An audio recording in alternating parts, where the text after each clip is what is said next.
Hello बच्चों, आप सभी का स्वागत है स्टडी फॉर पर्पस क्लासेस में। हम पिछले वीडियो में इतिहास के पाठ 1 यूरोप में राष्ट्रवाद का अति लघु उत्तरीय प्रश्न का हल कर चुके थे। अब हम पढ़ेंगे यूरोप के राष्ट्रवाद में दीर्घ उत्तरीय प्रश्न। ठीक है, तुम्हारा पहला सवाल यह है कि इटली के एकीकरण में मेजिनी, काबूर और गैरिबाल्दी के योगदानों को बताएं। तो तुम्हारा सवाल यही है, इटली के एकीकरण में मेजिनी, काबूर और गैरिबाल्दी के योगदानों को बताएं। ठीक है, पहले तो कुछ भाषण सुन लो, कुछ बातें सुन लो ताकि लिखने में कोई तकलीफ ना हो आपको। मेजिनी एक सफल साहित्यकार के साथ साथ एक योग्य सेनापति भी था, लेकिन उससे राजनीति में अच्छी समझ नहीं थी। अनेकों असफलता के बावजूद उसने हार नहीं मानी। 1848 में यूरोपीय क्रांति के दौर में 1848 में यूरोपीय क्रांति के दौरे में मेजिनी को ऑस्ट्रिया छोड़ना पड़ा। बाद में वह इटली के राजनीतिक में भाग लिए। ठीक है, अब चलो हम लिख रहे हैं और लिखेंगे ताकि और आपको समझ में अच्छा से आएगा। तुम्हारा सवाल आज क्या हल करने जा रहे हैं? दीर्घ उत्तरीय प्रश्न। दीर्घ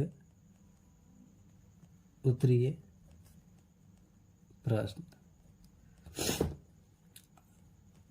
तुम्हारा पहला सवाल यह है कि इटली के एकीकरण में मेजिनी,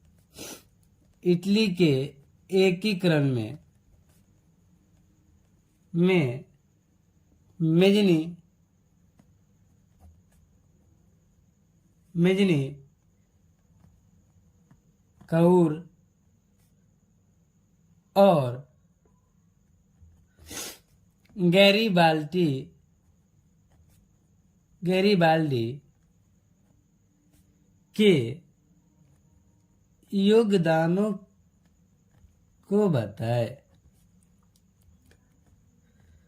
को बताए। ठीक है, तुम्हारा सवाल यही है, इटली के एकीकरण में मेजिनी, काबूर और गैरिबाल्दी के योगदानों को बताए। छोड़ो मेजिनी के योगदान बता रहे हैं। छोड़ो मेजिनी एक सफल साहित्यकार के साथ साथ एक योग्य सेनापति भी था, लेकिन उससे राजनीतिक में अच्छी समझ नहीं थी। जो राजनीतिक होती है उसमें उसका अच्छी समझ नहीं थी। इन्होंने अनेकों बार अपने जीवन काल में असफलताओं का सामना किया, फिर भी इन्होंने हार नहीं मानी और सन 1848 ईस्वी यूरोपीय क्रांति के दौर में मेजिनी को ऑस्ट्रिया छोड़ना पड़ा। उसके बाद इटली के राजनीति में भाग ले लिए। अब पढ़े छोड़ू काउंट काबूर का योगदान। देख छोड़ू, सार्डिनिया पिडमाउंट का शासक ट्यूटर एमोनियल ने राष्ट्रवादी था और वह इटली का एकीकरण चाहता था। इस काम को करने के लिए उसने काउंट काबूर को अपना प्रधानमंत्री चुना। काबूर सफल राजनीतिक और कट्टर प्रतिक्रियावादी शासक था। उसका मानना था कि इटली के एकीकरण में ऑस्ट्रिया सबसे बड़ा बाधक है।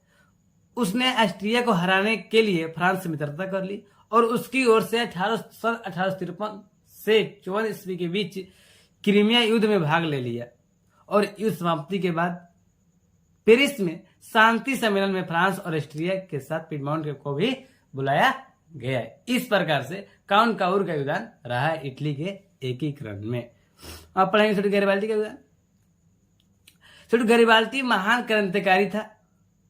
वह दक्षिणी इटली को एकीकरण चाहता था एवं गणतंत्र स्थापना उसमें करना चाहता था। गैरिबाल्दी पैसे से एक नाविक था। पहले तो वो मेजिनी समर्थक था, पर कुछ समय बाद काउंट काबूर के प्रभाव में आकर संवैधानिक राजतंत्र का पक्षधर समर्थक बन गया। उसने अपने लोगों से एक सेना बना डाला और इटली के प्रांतों सिसिली एवं नेपल्स पर अधिकार जमा लिए। ठीक छोटू, इस प्रकार से मेजिनी, काउंट काबूर और गैरिबाल्डी का योगदान इटली के एकीकरण में रहा। ठीक, चलो अब हम लिखते हैं। लिखेंगे पहला मेजनी, छोड़ो सवाल दिया तुम्हारा ये ना, पहले हम सवाल को लिख लेते हैं। देखो, इटली के एकीकरण में, इटली के एकीकरण में मेजिनी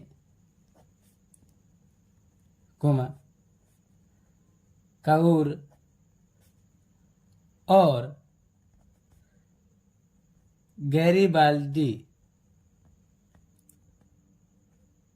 गैरिबाल्डी का योगदान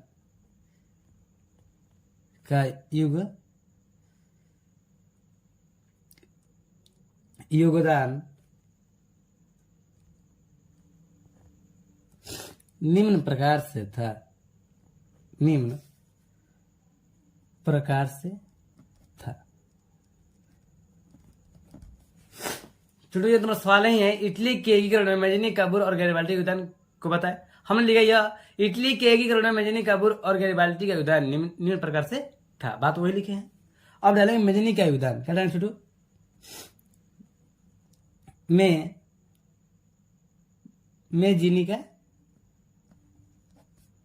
का योगदान,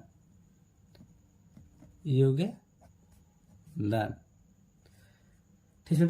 मेजनी एक, पहले मेजनी के बारे में लिखते हैं, क्या कौन क्या थे कैसे थे।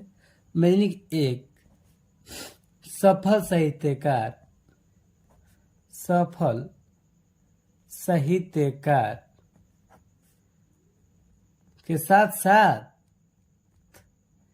के साथ साथ एक योग्य सेनापति भी थे। ये तो समझ में आ गया। मेजनी एक सफल साहित्यकार के साथ साथ एक योग्य सेनापति भी थे, लेकिन उसे राजनीति में अच्छी समझ नहीं थी। राजनीति में अच्छी समझ नहीं थी।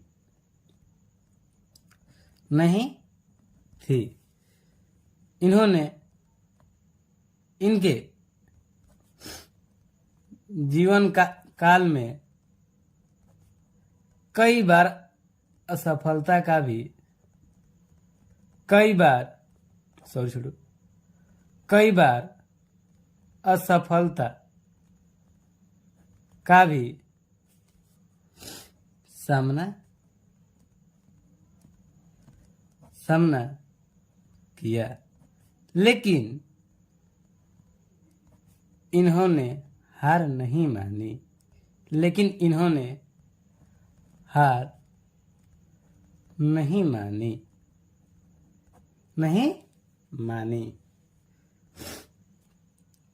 सन 1848 यूरोपीय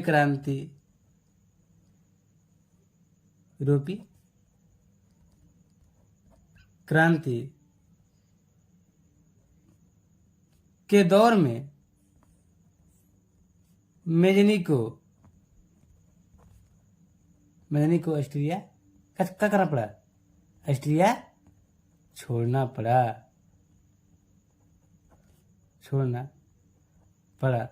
उसके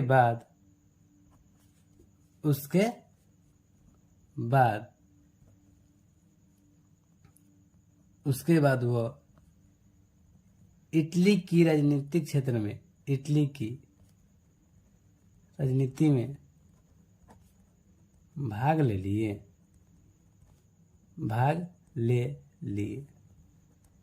तो छोटू, हम मेजनी के योगदान लिखे हैं, समझना। मेजनी एक सफल साहित्यकार के साथ साथ एक योग्य सेनापति भी थे, लेकिन उसे राजनीति में अच्छी समझ नहीं थी। इनके जीवन काल में कई बार असफलता का भी सामना किया, लेकिन इन्होंने हार नहीं मानी। सन 1848 ईस्वी यूरोपीय क्रांति के दौर में मेजनी को ऑस्ट्रिया क्या छोड़ना पड़ा। उसके बाद वह इटली राजनीति में भाग ले लिए। मेजनी का योगदान खत्म। अब पढ़ेंगे काउंट काउर का योगदान। दूसरा सूत्र क्या है? काउंट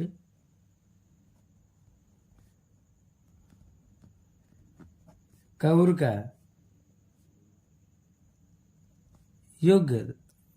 योगदान। ठीक, क्लियर? देखो, काउंट काउर एक सफल राजनीतिज्ञ और कट्टर राष्ट्रवादी था। उसका मानना था कि इटली के एकीकरण में ऑस्ट्रिया सबसे बड़ा बाधक है और उसे हराए बिना इटली का एकीकरण करना असंभव है। इसलिए उन्होंने फ्रांस से दोस्ती कर ली। सन 1853 से 54 ईस्वी में फ्रांस क्रीमिया युद्ध लड़ रहा था। उस क्रीमिया युद्ध में काउंट काउर ने अपनी घोषणा कर दी कि हम भी लड़ेंगे। जब युद्ध समाप्त हुआ तो पेरिस के शांति सम्मेलन में फ्रांस, ऑस्ट्रिया और पिडमाउंट को भी बुलाया गया। इस प्रकार से काउंट काउर का योगदान रहा। तो समझना,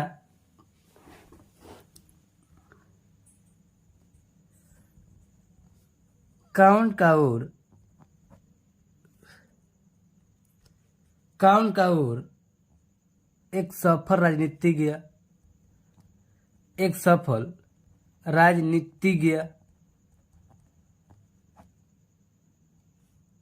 और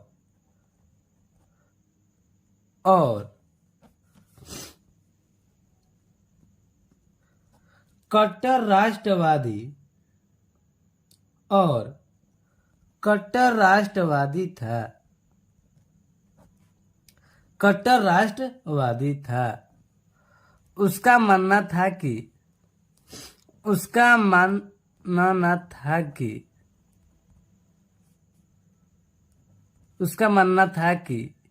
इटली के एकीकरण में, देखो ये बात सब पढ़ा दी पिछले लघु उत्तरीय प्रश्न में, वही बात दोहरा रहे हैं। देख लो, काउंट काउर एक सफल राजनीतिज्ञ और कट्टर राष्ट्रवादी था।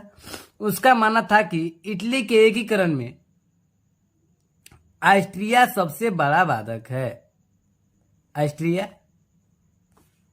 सबसे बड़ा बाधक है। ऑस्ट्रिया सबसे क्या है छोटू? बड़ा बाधक है। और उसने ऑस्ट्रिया को हराने के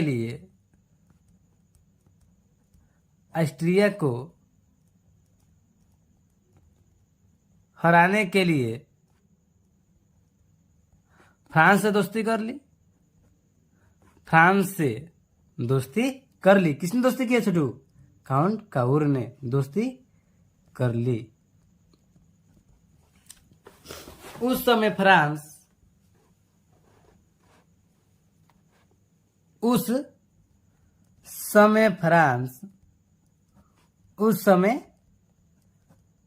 फ्रांस क्रीमिया युद्ध लड़ रहा था।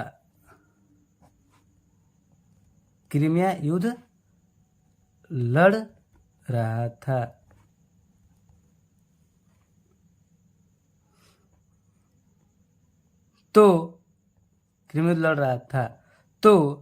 काउंट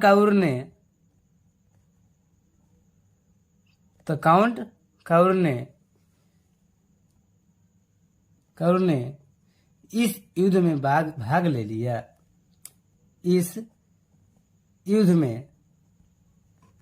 में भाग ले लिया। इस युद्ध में क्या किया चलो? भाग ले लिया। युद्ध समाप्ति के समय युद्ध समाप्ति के समय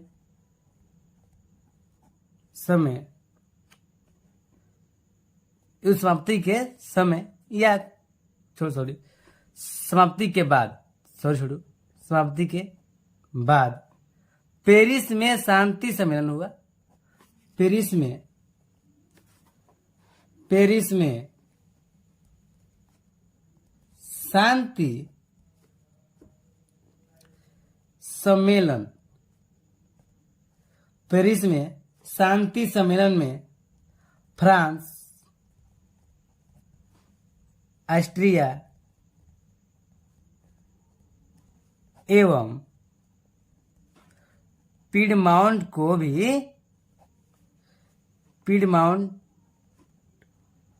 भी बुलाया गया।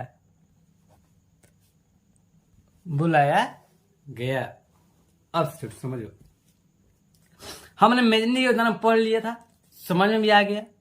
अब हम पढ़ेंगे काउंट काबूर का योगदान। तो शुरू, काउंट काबूर एक सफल राजनीतिज्ञ और कट्टर राष्ट्रवादी था। उसका मानना था कि इटली के एकीकरण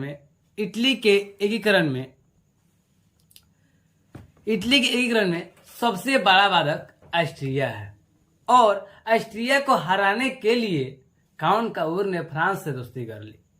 जब वो फ्रांस से दोस्ती किया तो उस समय फ्रांस क्रीमिया युद्ध लड़ रहा था सन 1853 से 54 ईस्वी में, और काउंट काबूर ने इस युद्ध में भाग ले लिया। जब यह युद्ध समाप्त हुआ तब पेरिस के एक शांति सम्मेलन हुआ जिसमें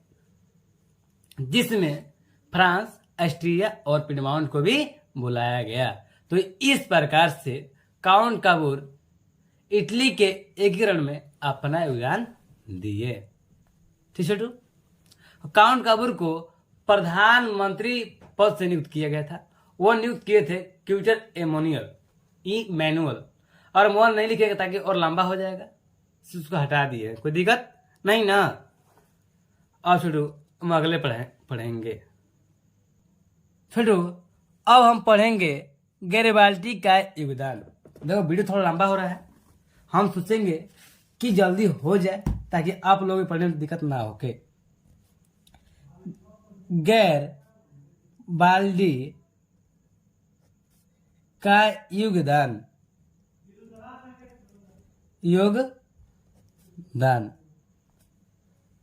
साफ दिखाई दे रहा है तुम लोगों को? गैरिबाल्डी का योगदान, मेजनी, काउंट काबूर और गैरिबाल्डी का योगदान पढ़ना था।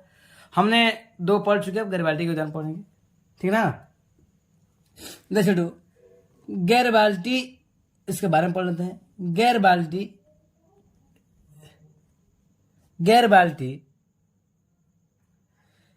एक महान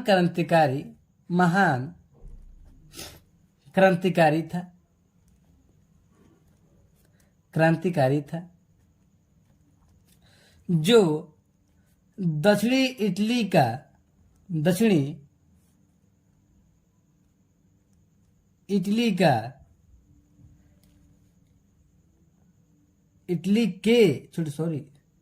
के राज्यों का एकीकरण चाहता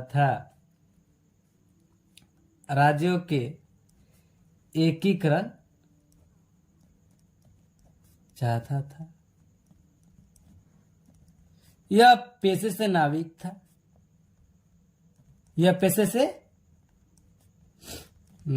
था।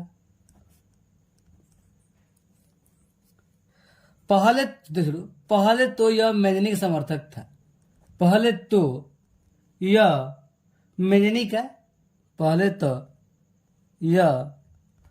मेजनी का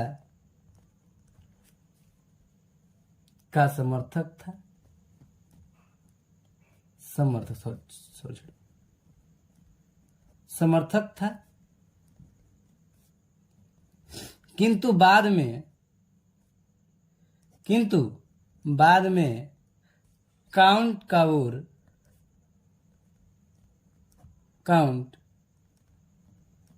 काबूर के प्रभाव में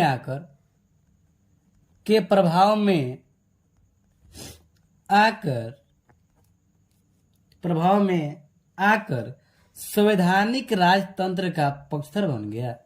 संवैधानिक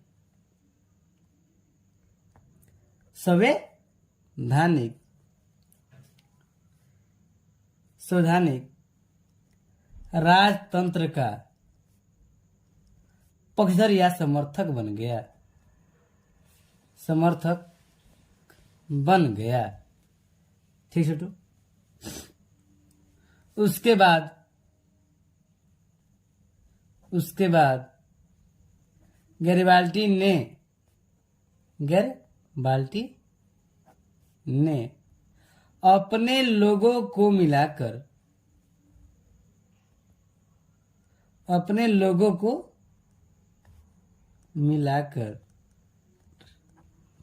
मिलाकर एक सेना गठन किया।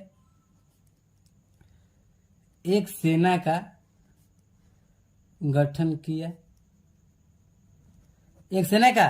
गठन किया और वह सिसिली एवं नेपल्स पर अधिकार जमा लिए। सिसिली एवं नेपल्स पर अधिकार जमा लिए। ठीक है, अब समझ लेते हैं। इस प्रकार से गैरिबाल्डी का इटली के एकीकरण में योगदान रहा। गैरिबाल्डी का योगदान, गैरिबाल्डी महान क्रांतिकारी था जो दक्षिणी इटली के राज्यों के एकीकरण चाहता था। यह पेशे से नाविक था। पहले तो मेजनी का समर्थक था, किंतु बाद में काउंट काबूर के प्रभाव में आकर संवैधानिक राजतंत्र का समर्थक बन गया। उसके बाद गैरिबाल्डी ने अपने लोगों को मिलाकर एक सेना गठन किया और सिसिली एवं नेपल्स पर अधिकार जमा लिए। ठीक है, इस प्रकार से तुम्हारा दीर्घ उत्तरीय प्रश्न का पहला क्वेश्चन हल हो जाता है। इस बार लिख दो अपना, तो तुम्हारा नंबर 5 नंबर मिल जाएगा। कोई दिक्कत नहीं, या तुम विश्वास है तुम लोग समझ में आ गया होगा।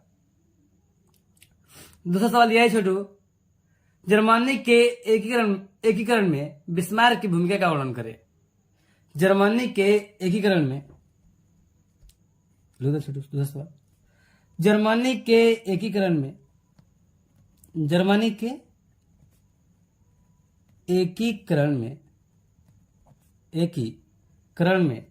बिस्मार्क की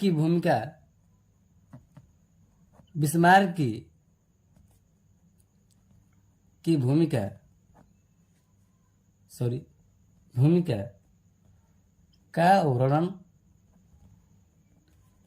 करे। तो सवाल है, जर्मनी के एकीकरण में बिस्मार्क की भूमिका का वर्णन करे। तो छोड़ू, पहले उत्तर लिखेंगे, हम यही बातें लिखेंगे, देख लेना। जर्मनी के एकीकरण में बिस्मार्क की भूमिका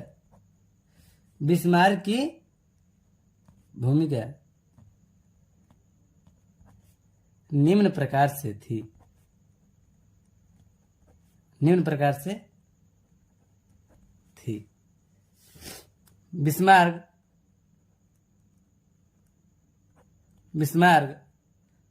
जर्मन संसद प्रसा डायट का प्रतिनिधि हुआ करता था। प्रतिनिधि हुआ करता था।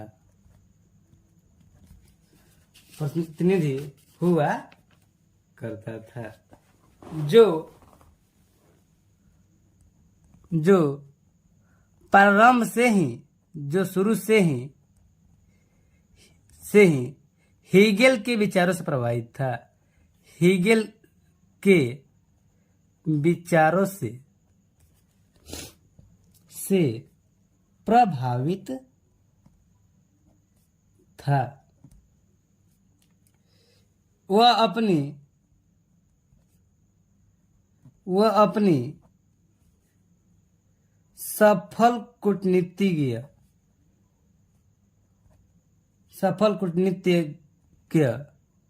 कूटनीति का लगातार परिचय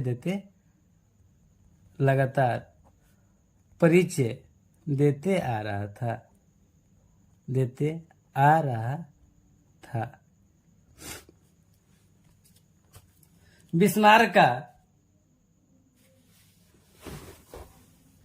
बिस्मार्क का मुख्य उद्देश्य उद्देश्य, मुख्य उद्देश्य, मुख्य उद्देश्य निम्न थे, दो ही थे। इसे मान लो दो ही थे तो हम दो को लिखेंगे। बिस्मार्क का मुख्य उद्देश्य दो ही थे। पहला उद्देश्य यह था कि पहला उद्देश्य यह था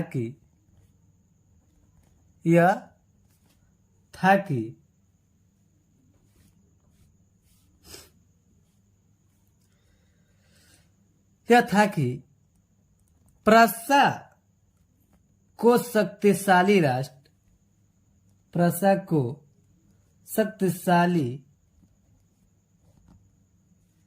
शक्तिशाली राष्ट्र बनाकर, शक्तिशाली राष्ट्र बनाकर उसके नेतृत्व में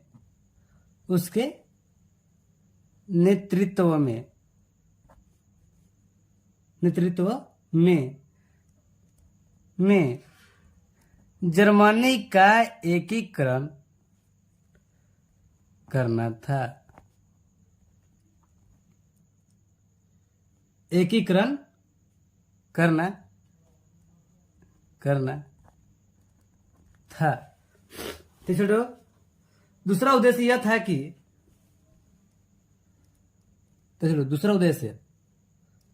दूसरा उद्देश्य यह था कि ऑस्ट्रिया को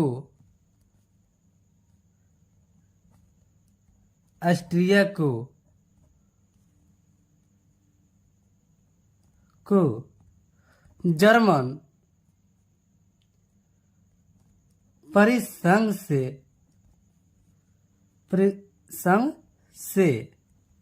बाहर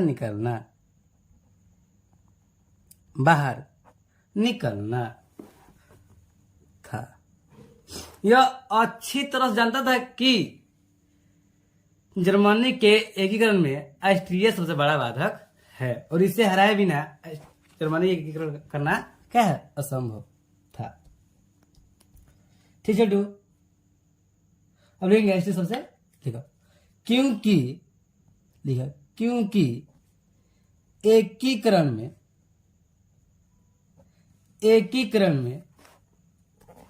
एकीकरण के मार्ग में चाहेगा, लिख दो। एकीकरण के मार्ग में ऑस्ट्रिया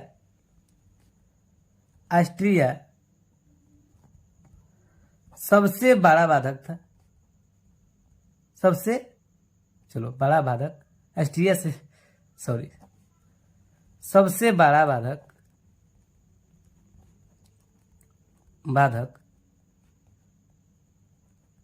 था, है ना। क्योंकि एकीकरण के मार्ग में ऑस्ट्रिया सबसे बड़ा बाधक था। साथ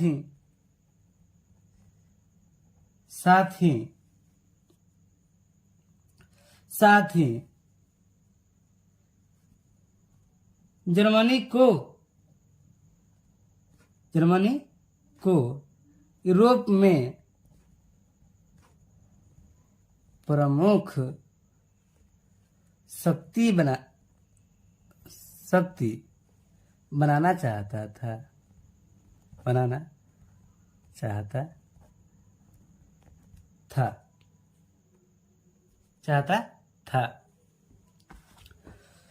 बिस्मार्क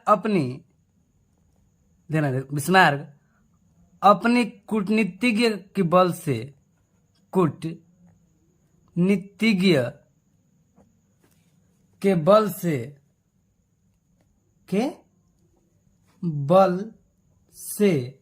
ऑस्ट्रिया को कमजोर बनाने का प्रयास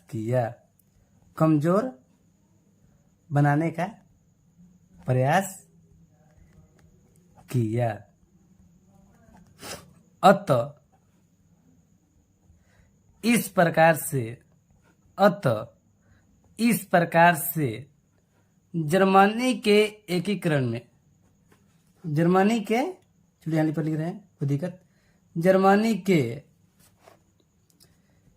एकीकरण में बिस्मार्क की भूमिका थी। आज हम ये बात इससे हम बता दे, सवाल फिर दोहरा दे ताकि समझ में आ जाए। जर्मनी के एकीकरण में बिस्मार्क की भूमिका का वर्णन करें। ये तुम्हारा सवाल था, हम ये छोड़ लिखे। जर्मनी के एकीकरण में बिस्मार्क की भूमिका निम्न प्रकार से थी। बिस्मार्क जर्मनी संसद प्रासाडैट का प्रतिनिधि हुआ करता था, जो प्रारंभ से ही हीगेल के विचारों से प्रभावित था। वह अपनी सफल कूटनीति का लगातार परिचय देते आ रहा था। कहाँ? जर्मन संसद में। बिस्मार्क का मुख्य उद्देश्य दो ही थे। पहला उद्देश्य यह था कि प्रासा को शक्तिशाली राष्ट्र बनाकर उसके नेतृत्व में जर्मनी का एकीकरण करना था।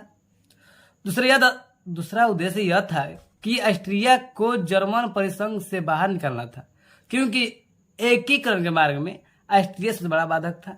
साथ ही जर्मन को यूरोप में प्रमुख शक्ति बनाना चाहता था। तो इस प्रकार से बिस्मार्क अपने कूटनीतिज्ञ के बल से ऑस्ट्रिया को कमजोर बनाने का प्रयास किया। अतः इस प्रकार से जर्मनी के एकीकरण में बिस्मार्क की भूमिका थी।